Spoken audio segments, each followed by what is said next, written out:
Hello everyone, how are you doing? This is MD Tech here with another quick tutorial. In today's tutorial I'm going to show you guys how to stop a non-responding program when your Task Manager application fails.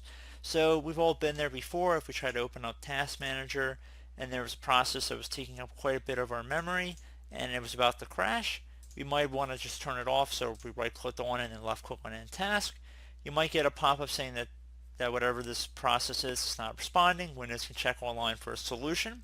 So in this tutorial I'm going to show you guys an easy way on how to resolve most of these issues. So we're going to actually go on the internet here, going to navigate over to google.com, and you want to go and type in Process Explorer.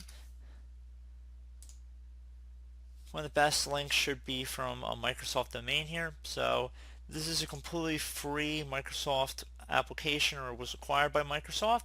Basically will provide functionality of the Windows Task Manager with different features about collecting information about processes. So this can be used a lot for debugging purposes, but in this tutorial I'm going to show you guys how to end processes that just do not stop, or have a memory leak or something along those lines. So I'm actually just going to download it right off this page. Process might look a little different depending on when you watch the video because everything changes over time, but just want to give you guys an idea. So I'm going to open up the application. So the one that doesn't have 64 in the name is for 32-bit systems. The one that has 64 is for 64-bit systems. So I'm a 32-bit computer here. So I'm running a 32-bit computer here. I'm going to just left click on run. I'm going to run it again. Agree to the terms. And there you go, guys. This is a very powerful tool. I've used it in quite a few of my earlier tutorials testing different software, and this can definitely have applications well beyond that as well. So let's say there's a processor we were looking to stop.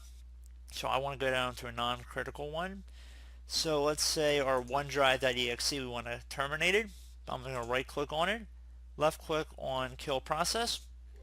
Are you sure you want to stop OneDrive.exe? Left click on OK. And there you go, guys. It's gone. There's no hassle. There's no fuss. You're not having Task Manager crash on you while you were terminating it. It's that simple. So I do hope this brief tutorial was able to help you guys out. And as always, thank you for watching, and I do look forward to catching you all in the next tutorial. Goodbye.